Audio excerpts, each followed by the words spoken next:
दोस्तों नमस्कार। VK knowledge electrical में आप सभी का स्वागत है। दोस्तों यदि आप ITI NCVT वाले एग्ज़ाम अभी देने वाले हैं तो इस वीडियो को लास्ट तक ज़रूर देखना, क्योंकि ये वीडियो आपके लिए बहुत इम्पोर्टेंट है। दोस्तों जैसा कि आप सभी जानते हो कि इस बार ITI के एग्ज़ाम ऑनलाइन हो रहे हैं और अलग अलग चरणों में हो रहे हैं। अभी तक 5-6 बार इलेक्ट्रीशियन के एग्ज़ाम हो चुके हैं और आगे भी 9-10 फरवरी को, 12-13 फरवरी को और 16-17 फरवरी 2021 को इलेक्ट्रीशियन ट्रेड के एग्ज़ाम होंगे। तो यदि इन दिनों में आपका एग्ज़ाम होने वाला है तो इस वीडियो को ज़रूर देखना, क्योंकि दोस्तों आज की इस वीडियो में हम वो क्वेश्चन आपको करवाने जा रहे हैं जो मोस्ट रिपीटेड क्वेश्चन है। यानी अभी तक के एग्ज़ाम में ये सारे के सारे क्वेश्चन बार बार पूछे गए हैं। इलेक्ट्रीशियन ट्रेड थ्योरी के सेकंड ईयर के बारे में मैं बात कर रहा हूँ। यानी आप यदि इलेक्ट्रीशियन का एग्ज़ाम देने वाले हैं आगामी 4 चरणों में तो इस वीडियो को ज़रूर देखना। अभी तक मोस्ट रिपीटेड क्वेश्चंस के बारे में हम बात करेंगे और मैं आपको विश्वास दिलाता हूं कि इनमें से बहुत से क्वेश्चन आपको भी अपने पेपर में मिल जाएंगे। इसलिए अच्छे नंबर से यदि आप पास होना चाहते हैं तो कम से कम इन सभी क्वेश्चन को तो बहुत अच्छे से याद करके जाना, आप पास हो जाओगे, मैं आपको विश्वास दिलाता हूँ। दोस्तों चैनल पर नए हो तो चैनल को सब्सक्राइब ज़रूर कर लीजिए, क्योंकि एग्ज़ाम तक हम आपको लगातार अपडेट देते रहेंगे। वीडियो पसंद आए तो आप प्लीज़ वीडियो को लाइक ज़रूर करें और आपके जितने भी साथी हैं उन तक भी इस वीडियो को शेयर करके पहुंचा दीजिए ताकि वो भी इसे देख सकें। दोस्तों सवाल है कि चित्र में जो आपको जनरेटर दिखाया गया है इसका नाम क्या है। दोस्तों ये बहुत बार पेपर में पूछा जा चुका है, पहली बार ही नहीं आया है, ध्यान रखना।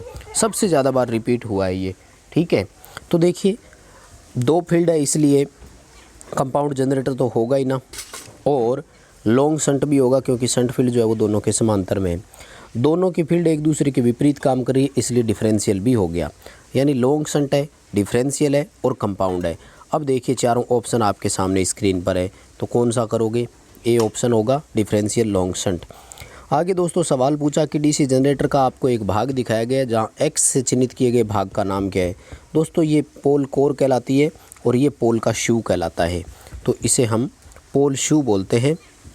डी ऑप्शन आपका यहाँ पर बिल्कुल सही रहेगा। दोस्तों आगे सवाल पूछा कि 4 पोल की डीसी जनरेटर में ड्यूप्लेक्स लेप वाइंडिंग है, समांतर रास्ते कितने होंगे। देखो भाई लेप है और ड्यूप्लेक्स है तो पोल इंटू प्लेक्स कर दिया करो। 4 पोल है और 2 प्लेक्स है इसलिए समांतर रास्ते आएंगे 8। आपके यहाँ पर क्वेश्चन का आंसर सी बनेगा।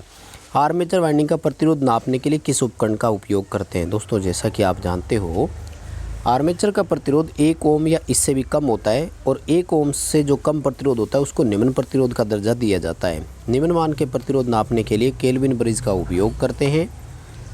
आपके इस क्वेश्चन का आंसर यहाँ पर डी रहेगा।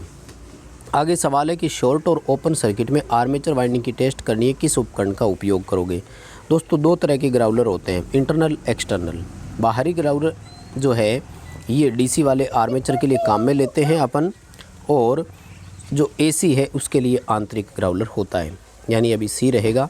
बाह्य ग्राउलर वी आकार में होता है इस तरह से, जिसके ऊपर अपन यहाँ पर आर्मेचर को रख देते हैं और टेस्टिंग करते हैं। सी उत्तर आपका यहाँ पर सही रहेगा। डीसी मोटर का स्पीड कंट्रोल आपको दोस्तों दिखाया गया डायग्राम में, पूछा स्पीड कंट्रोल विधि का नाम क्या है। देखो आर्मेचर है और इसके समांतर में परिवर्ती प्रतिरोधक लगा हुआ है। दोस्तों इस विधि का नाम है आर्मेचर डाइवर्टर विधि। यदि यहाँ पर लगा होता ना फील्ड के समांतर में तो उसको फील्ड डाइवर्टर बोल देते हैं। डी उत्तर हो जाएगा आपका, आर्मेचर डाइवर्टर मेथड। ये क्वेश्चन बहुत बार रिपीट हो चुका है, ध्यान रखें। आगे देखो डीसी मोटर में करंट की दिशा ज्ञात करने के लिए। दोस्तों डीसी मोटर के बारे में 2 सवाल आते हैं, ध्यान रखना। कहीं डीसी मोटर देखते ही लेफ्ट हैंड रूल वाला नियम मत कर देना। डीसी मोटर में यदि डायरेक्शन ऑफ रोटेशन घूमने की दिशा पूछे तब आपको लेफ्ट हैंड रूल की ओर जाना है। यदि करंट की दिशा पूछ रहा है तो ये सेम वो जनरेटर वाला नियम हो जाता है और यहाँ पर राइट हैंड रूल अप्लाई होता है, ध्यान रखना। यानी दाएं हाथ का नियम आएगा यहाँ पर। आगे सवाल पूछा कि अचालक सामग्री जो बी है उसमें कौन सा निम्न में से कैटेगरी में आता है। यानी ये Y A E B F H C वो इस तरह की कैटेगरी थी ना, 90, 105, 120, 130। 130 डिग्री सहन कर सकता है ये बी क्लास, और इसमें आता है फाइबर ग्लास, अब्रक, एस्बेस्टस। तो दिए गए ऑप्शन के अनुसार अपने सी कर देंगे ना, फाइबर ग्लास हो जाएगा इसका। आगे सवाल पूछा डीसी मोटर के लिए स्टार्टर की आवश्यकता क्या है। दोस्तों डीसी मोटर स्टार्टिंग में हाई करंट लेती है, इसलिए स्टार्टिंग में जो आर्मेचर हाई करंट लेता है उसको कंट्रोल करने के लिए हम स्टार्टर लगाते हैं। लिमिट द आर्मेचर करंट इसका उत्तर आ जाएगा। दोस्तों कुल मिलाकर के जो पेपर है ना वो निमी के असाइनमेंट पे से ही आ रहा है। डिस्क्रिप्शन में आपको टेलीग्राम का लिंक दिया हुआ है चैनल का, वो आप टेलीग्राम ग्रुप ज्वाइन कर लीजिए। वहाँ पर मैंने PDF डाल रखी है। कंप्लीट दोनों PDF को आप डाउनलोड करके पूरा पढ़ें, पेपर पूरा आपको उसी में से मिल जाएगा, मैं आपको विश्वास दिलाता हूँ। AC मोटर में टोटल इलेक्ट्रिकल डिग्री ज्ञात करने के लिए फॉर्मूला पूछा है, तो फॉर्मूला होता है 180 इंटू नंबर ऑफ पोल, या दूसरा होता है 360 इंटू पेयर ऑफ पोल, यानी पोल के जोड़े। बात तो एक ही होगी ना। तो जो भी ऑप्शन आपको मिले कर देना। यहाँ पर तो D में दिया हुआ है 180 इंटू पोल, इसलिए हम इसी की ओर जाएंगे। फिर इसी पर आधारित एक न्यूमेरिकल पूछ लिया, बोले 6 पोल है, बताइए टोटल डिग्री कितनी होगी। तो 180 इंटू 6 कर देना साथियों। उत्तर कितना आएगा? 1080 डिग्री आएगा। सी ऑप्शन आप यहाँ पर कर देना, आपका बिल्कुल सही होगा। देखिए दोस्तों आगे सवाल पूछा कि 50 हर्ट्ज की फ्रीक्वेंसी है, 6 पोल है, बताइए प्रेरण मोटर की सिंक्रोनस गति कितनी होगी। दोस्तों सिंक्रोनस गति का सूत्र भी याद रखना, F इंटू 120 अपॉन पोल होता है। फ्रीक्वेंसी दी है 50 हर्ट्ज, पोल दिए है 6। यदि आप कैलकुलेशन करके देखेंगे तो उत्तर आएगा 1000 RPM। तो आपको यहाँ पर बी उत्तर कर देना है 1000 RPM। बिल्कुल ये क्वेश्चन आपको पेपर में मिल सकते हैं, मैं आपको विश्वास दिलाता हूँ। देखो भाई आगे सवाल पूछा कि आपको एक वाइंडिंग दिखाई गई है, बताइए इस वाइंडिंग का नाम क्या है। देखिए दोस्तों पहले एक कॉइल तैयार होती है और फिर इसी को हमने सब में घुमा करके डाला हुआ है, तो इसको बोलते हैं स्केन वाइंडिंग। क्या बोलते हैं? स्केन वाइंडिंग बोलते हैं। बी उत्तर इसका बिल्कुल सही रहेगा। स्क्यू मत कर देना, स्केन और स्क्यू दोनों एक जैसे ऑप्शन नज़र आ रहे होंगे आपको, ए और बी, तो बी उत्तर आपको करना है। आगे सवाल है कि 3 फेज मोटर वाइंडिंग का नाम क्या होगा यदि कॉइल पिच जो है वो पोल पिच से अधिक हो। ठीक है, सॉरी कम हो, इसमें कम वाला पूछा गया है, ये रहा यहाँ दिया गया है कि कम हो। दोस्तों क्या होता है देखिए मैं बताता हूँ आपको। कॉइल पिच वह होती है जिसके अनुसार हम वाइंडिंग करते हैं, और पोल पिच वह होता है जो फॉर्मूले से आता है। मान लीजिए कि 24 स्लॉट है और 4 पोल है, पिच कितनी आई साथियों? 6 आई। लेकिन हम इसमें विषम संख्या लेते हैं, तो 7 मानते हुए भी वाइंडिंग कर सकते थे और 5 मानते हुए भी वाइंडिंग कर सकते थे, यानी 3 तरह की वाइंडिंग हो गई। यदि हम 6 पिच आई और 6 के हिसाब से करते दोस्तों तो इसको बोलते फुल पिच। यदि 6 की जगह हम 7 से करते साथियों तो इसको बोलते हैं लॉन्ग पिच, और 5 से करते तो इसको बोलते हैं शॉर्ट पिच। तो कॉइल पिच का मान कम है इसलिए वाइंडिंग हो गई शॉर्ट पिच। वैसे भी ज़्यादातर शॉर्ट पिच वाइंडिंग का ही उपयोग हम करते हैं। आगे देखिए सवाल, 3 phase 36 slot 12 coil 4 pole motor में फेज विस्थापन की गणना करो। देखो भाई 3 फेज में फेज अंतर कितने का होता है साथियों? 120 डिग्री का। यानी मुझे ये तो पता है कि आर वाइंडिंग जहाँ से शुरू होगी ना, वाई जो है वो इसके 120 डिग्री बाद से शुरू होनी चाहिए। लेकिन मुझसे तो सवाल ये किया गया है कि कितने खांचे के बाद शुरू करूँ ताकि 120 डिग्री पूरा हो जाए। देखो भाई यदि मुझे एक स्लॉट का डिग्री पता हो तो मैं बता सकता हूँ ना कि 120 डिग्री कितने खांचों के बाद होगा। इसके लिए दोस्तों एक फॉर्मूला होता है कि टोटल डिग्री बटे नंबर ऑफ स्लॉट कर दिया करो। इससे क्या होगा? डिग्री प्रति स्लॉट आ जाएगी आपकी। ठीक है, टोटल डिग्री का फॉर्मूला होता है 180 इंटू पोल। पोल है 4, स्लॉट कितने हैं? 36, यानी ये उत्तर आएगा 20 डिग्री। क्या मतलब रहा कि यदि आप एक स्लॉट छोड़ते हो तो 20 डिग्री का अंतर छोड़ा जाएगा। हमें कितना छोड़ना है? 120 डिग्री का। इसका मतलब हमें स्लॉट कितने छोड़ने पड़ेंगे? 6 स्लॉट। आपका उत्तर यहाँ पर सी रहेगा। 6 स्लॉट जब आप छोड़ दोगे तो अंतर 120 डिग्री का आएगा। यानी फेज आर 1 नंबर से चलेगा तो वाई जो है वो 1 + 6 7 से चलेगा, और बी आपका 7 + 6 यानी 13 नंबर खांचे से चलना चाहिए। तब जा कर के 120 डिग्री का फेज डिस्प्लेसमेंट जो है वो मेंटेन रहेगा। दोस्तों आगे सवाल आता है, ये डायग्राम देकर के सवाल पूछते हैं कि इस मोटर का नाम क्या है। ये है एक सिंगल फेज की मोटर, 2 कैपेसिटर लगे हुए हैं, डबल कैपेसिटर मोटर दोस्तों इसका नाम है। Capacitor start, capacitor run motor, इसका उत्तर कर देना। आपका उत्तर बिल्कुल सही होगा, लेकिन अच्छे से पढ़ना इन क्वेश्चंस को, क्वेश्चन आपको पेपर में ज़रूर मिलेंगे। आगे पूछा कि कौन सी मोटर कम्यूटेटर मोटरों के प्रकार में आती है। कम्यूटेटर मोटरों के प्रकार में 2 मोटरें आती है, एक रिपल्सन, दूसरी यूनिवर्सल। तो इसमें यूनिवर्सल का ऑप्शन नहीं है, इसलिए रिपल्सन कर देना सही रहेगा। यूनिवर्सल का उपयोग पूछा है तो फूड मिक्सर में होती है, पोर्टेबल ड्रिल मशीन में होती है और पोर्टेबल ग्राइंडर में होती है। अल्टरनेटर की रेटिंग है दोस्तों, सभी जानते होंगे केवीए में होता है। आभासी शक्ति में रेटिंग होती है अल्टरनेटर की हमेशा, यानी केवीए, एमवीए इन सब में होती है। अल्टरनेटर को डीसी प्रदान करने के लिए जो होता है उसको उत्तेजक बोलते हैं दोस्तों, एक्साइटर कहते हैं। इसका उत्तर आप ए करना बिल्कुल सही उत्तर होगा। इन्वर्टर और कन्वर्टर दोनों के रूप में किसको हम उपयोग में ले सकते हैं साथियों? सिंक्रोनस कन्वर्टर बोलते हैं। ये एसी को डीसी, डीसी को एसी कर सकता है, इसलिए इन्वर्टर और कन्वर्टर दोनों का काम इसने कर दिया। काफ़ी अच्छा क्वेश्चन है, याद रखना। सिंक्रोनस मोटर का उपयोग पूछा है साथियों हमसे, तो सभी जानते हैं सिंक्रोनस मोटर पावर फैक्टर सुधारने के भी काम आती है, यांत्रिक ऊर्जा देने के भी काम आती है। दोनों उत्तर आपके सही है, तो डी रहेगा यहाँ पर। तो किस कन्वर्टर में दक्षता सबसे अधिक होती है? दोस्तों मरकरी आर्क रेक्टिफायर की दक्षता सबसे अधिक होती है, 95% तक इसमें एफिशिएंसी होती है। हालांकि वर्तमान में इसका उपयोग हम नहीं करते हैं। डी उत्तर आपका बिल्कुल यहाँ पर सही रहेगा। आगे सवाल पूछा कि पैसिव कंपोनेंट कौन सा है? पैसिव होते हैं इलेक्ट्रिकल वाले, तो कैपेसिटर, रेजिस्टर, इंडक्टर, ये सारे पैसिव हो जाएंगे। एक्टिव पूछे तो डायक, डायोड और ट्रांजिस्टर, ये सारे के सारे क्या है? एक्टिव है। यानी एक्टिव पैसिव से आपके सामने सवाल आ सकता है, ध्यान रखना। आगे पूछा सिलिकॉन सेमीकंडक्टर डायोड को कौन इंडिकेट करता है? दोस्तों अर्धचालकों को ABCD ऐसे करके 3-4 अक्षरों से होते हैं। फर्स्ट लेटर जो होता है ना, वो यही बताता है कि ये किससे बना हुआ है। A है तो जर्मेनियम से होता है और B है तो सिलिकॉन से। तो B से स्टार्ट कौन हो रहा है? एक ही ऑप्शन है BY126, ये एक सिलिकॉन से बना हुआ सेमीकंडक्टर डायोड है। आपको इसका भी उत्तर करना है। आगे दोस्तों सवाल पूछा कि सक्रिय घटक कौन सा है? तो सक्रिय ट्रांजिस्टर हो जाएगा। इंडक्टर, रेजिस्टर, कैपेसिटर ये क्या है? पैसिव है। इनके बारे में तो मैं आपको बता ही चुका हूँ। आगे पूछा है कि अर्धचालक यौगिक के कैडमियम सल्फाइड को कौन इंडिकेट करता है? कैडमियम सल्फाइड को R से दिखाया जाता है दोस्तों। A जर्मेनियम है, B सिलिकॉन है और C जो है वो गैलियम आर्सेनाइड होता है। तो R कैडमियम सल्फाइड को दिखाएगा। आपको यहाँ पर C उत्तर करना होगा। आगे पूछा कि एम्पलीफायर का नाम क्या है? दोस्तों ये क्वेश्चन बहुत बार रिपीट हो चुका है, लगभग सभी पेपरों में आया था। 2 ट्रांजिस्टर है ना, तो इसको बोलते हैं पुश पुल एम्पलीफायर। अब पुश पुल के देखो आपको 2 ऑप्शन दिए, AB और B। तो AB कभी होता नहीं है, क्लास B प्रकार का पुश पुल एम्पलीफायर ये आपका रहेगा। B ऑप्शन बिल्कुल यहाँ पर सही है। आगे पूछा कि ये लॉजिक गेट की टेबल आपको दी है, ये कौन सा लॉजिक गेट है?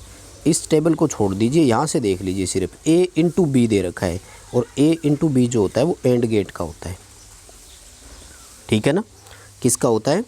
एंड गेट का होता है। C उत्तर इसका सही रहेगा। दूसरे का आ जाए तो ध्यान रखना, और गेट में A+B होता है। ठीक है, अभी आपको इसका C उत्तर करना है। आगे दोस्तों सवाल पूछा गया कि कंट्रोल पैनल की वायरिंग एसेसरीज का नाम क्या है? दोस्तों ये भी क्वेश्चन है ना, बहुत बार रिपीट हो चुका है, बहुत बार। ठीक है, इसका उत्तर रहेगा A ऑप्शन, डिन रेल बोलते हैं इसको। ये होती है कि जैसे कॉन्टेक्टर ओवरलोड हम लगाते हैं तो बिना स्क्रू या पेंच के ही इसको लगा दिया जाता है, स्क्रू या पेंच की आवश्यकता हमें नहीं होती।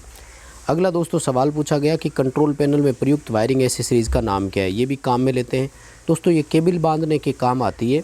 जब अपन पैनल में लगाते हैं ना तो इसको यूज करते हैं, केबल बेंडिंग स्ट्रैप बोलते हैं। डी उत्तर आप इसका कर देना, बिल्कुल सही रहेगा। फिर सामग्री पूछी गई और बोले कि कंट्रोल पैनल वायरिंग में प्रयुक्त इस सामग्री का नाम क्या है? तो दोस्तों वैसे इसे गिलैंड बोलते हैं, पर इसका ऑप्शन यहाँ पर ग्रोमेट दिया हुआ है आपको, इसलिए आप इसका C उत्तर करना। ग्रोमेट आपका बिल्कुल सही उत्तर रहेगा। ये क्वेश्चन वो है जो बार बार रिपीट हो रहे हैं, इसलिए आपसे रिक्वेस्ट है कि इन सभी क्वेश्चन को तो बहुत अच्छे से याद करके जाना आप। आगे पूछा कि ऑपरेशन मोड के अनुसार ड्राइव का प्रचालन कौन सा है? तो कंटिन्यू साइकिल बोलते हैं इसको। निरंतर चक्कर वाला, निरंतर ड्यूटी वाला ड्राइव जो है वो प्रचालन के अनुसार बांटा गया है, क्योंकि अलग होते हैं, जैसे डायनेमिक प्रकार कार कई तरह से होते हैं। आगे सवाल पूछा कि डायग्राम में जिस भाग को X से दर्शाया गया है उसका नाम क्या है? देखिए दोस्तों मैं आपको सारे ही बता देता हूँ। ये AC सप्लाई है, ये रेक्टिफायर हो गया, ये DC बस कहलाती है, ये इन्वर्टर है और ये AC का मोटर है। तो B उत्तर कर देना। DC की बस यहाँ पर आपका उत्तर सही रहेगा। आगे जो BOP होता है ड्राइव में दोस्तों, इसका पूरा नाम पूछा कि जो BOP है इसका पूरा नाम क्या है, तो इसको बोलते हैं बेसिक ऑपरेटिंग पैनल। बी उत्तर आप यहाँ पर इसका सही कर देना, बेसिक ऑपरेशन पैनल आपका यहाँ पर उत्तर सही रहेगा। दोस्तों आगे सवाल पूछा कि किसी भी ड्राइव में वोल्टेज और फ्रीक्वेंसी के अनुपात को स्थिर रखना आवश्यक क्यों है। दोस्तों एक ड्राइव ऑपरेशन आता है जिसको VFD बोलते हैं, वेरिएबल फ्रीक्वेंसी ड्राइव पूरा नाम होता है। आजकल इसको AFD भी बोलने लग गए, एडजस्टेबल फ्रीक्वेंसी ड्राइव। हालांकि अब इसका सुधरा हुआ रूप आ गया और VFD आ गया, वेरिएबल वोल्टेज वेरिएबल फ्रीक्वेंसी आ गया। तो इसका ये होता है कि ये जो वोल्टेज बटे फ्रीक्वेंसी रेशियो है ना दोस्तों, ये इसमें फ्लक्स को नियत रखता है जिससे कि टॉर्क कांस्टेंट रहता है। इसलिए सभी गति पर टॉर्क नियत रखने के लिए हम वोल्टेज फ्रीक्वेंसी रेशियो को कांस्टेंट रखते हैं। आप इसका उत्तर डी करना, आपका उत्तर बिल्कुल सही रहेगा। आगे सवाल पूछा कि DC ड्राइव बेसिक में LCD का जो पैनल है उसका उद्देश्य क्या है। दोस्तों LCD का पूरा नाम लिक्विड क्रिस्टल डिस्प्ले होता है और ये पैनल पर क्या है कि पूरा एक इस तरह से इंडिकेटर पैनल बना हुआ होता है। ये जैसे मान लीजिए कि मोटर स्पीड का है, मोटर मान लीजिए कोई ऑयल पंप का है, तो दोस्तों इसमें सब तरह के इंडिकेशन आते हैं, oil pressure low, oil pressure high, oil temperature low, oil temperature high. इसलिए मॉनिटरिंग करने के लिए होता है, C ऑप्शन रहेगा, पैरामीटर की मॉनिटरिंग करने के लिए। यानी कोई पैरामीटर ऊपर नीचे तो नहीं है, क्या सभी चीज़ें मोटर की बिल्कुल सही चल रही है, मोटर ओवरलोड पर ट्रिप होती है तब भी इसमें इंडिकेशन आ जाता है। दोस्तों ये सवाल अगला, ये भी बार बार रिपीट हो रहा है। 240 वोल्ट की सप्लाई में न्यूनतम एक्सेप्टेड वोल्टेज कितनी है, तो 228 वोल्ट आएगा। 240 वोल्ट का 5% कम ज़्यादा हो सकता है ना, तो 240 का 5% आप निकालेंगे तो ये आएगा 12 वोल्ट, यानी 12 वोल्ट अधिक या 12 वोल्ट कम हो सकता है। तो मिनिमम 228 और मैक्सिमम 252 वोल्ट एक्सेप्टेड है। आगे सवाल है कि किस शब्द से तात्पर्य है कि किसी पदार्थ का द्रव्यमान इलेक्ट्रोलाइट के एक कूलाम के द्वारा मुक्त होता है। दोस्तों इसे विद्युत रासायनिक तुल्यांक कहा जाता है, जिसको अपन Z से दर्शाते हैं। डी उत्तर यहाँ पर सही रहेगा। UPS का पूरा नाम पूछा है, अनइंटरप्टेबल पावर सप्लाई होता है। साधारण सा क्वेश्चन है और बार बार रिपीट हुआ है, हर एग्जाम में आया है, इसलिए आप इसको अच्छे से याद रखना। PWM का पूरा नाम पूछा दोस्तों, इसका पूरा नाम होता है pulse width modulation.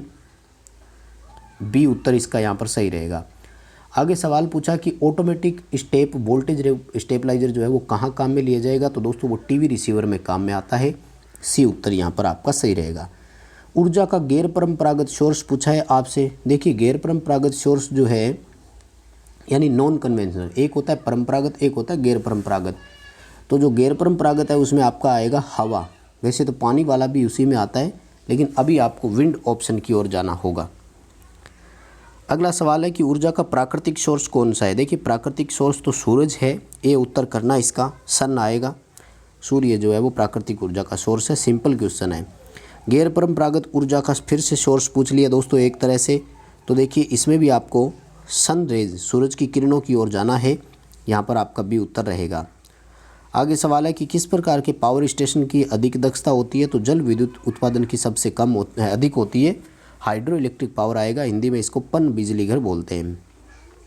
Overhead line में उपयोग किए जाने वाले इंसुलेटर का नाम पूछा है दोस्तों, बहुत बार आ चुका है ये क्वेश्चन, रिपीट हुआ है, इसको ढंग से याद करके जाना। ये सेकल इंसुलेटर है, डी उत्तर यहाँ पर इसका सही रहेगा।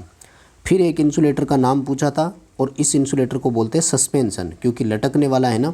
अगर हॉरिजॉन्टल डिस्क लगी होती तब तो इसको बोलते हैं अपन डिस्क इंसुलेटर, अभी इसका सस्पेंशन इंसुलेटर उत्तर करना है, डी ऑप्शन आपका यहाँ पर सही रहेगा।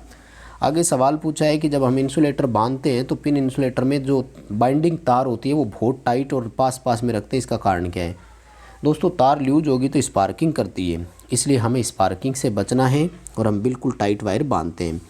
AC/DC दोनों रिले जो सप्लाई पर काम कर सकती है, उस रिले का नाम है इम्पल्स रिले, आवेग रिले इसका उत्तर रहेगा। दोस्तों मेरा उद्देश्य आपको केवल क्वेश्चन बताना है, इन क्वेश्चंस को आप बहुत अच्छे से और याद करना, इसलिए मैं जल्दी करवा रहा हूँ। सर्किट ब्रेकर की रप्चरिंग कैपेसिटी MVA में होती है, मेगावोल्ट एम्पियर इसका उत्तर आ जाएगा। तो बस दोस्तों लगभग यही क्वेश्चन है जो बार बार रिपीट हो रहे हैं। मैंने कम से कम आपको दोस्तों 30 क्वेश्चन बताए हैं, इन 30 क्वेश्चन को आप बहुत अच्छे से पढ़कर जाना। साथियों क्वेश्चन आपको पसंद आए हैं, वीडियो को लाइक ज़रूर करें चैनल पर नए हो तो चैनल सब्सक्राइब ज़रूर करें, हम आपको और अपडेट इसी तरह के देते रहेंगे।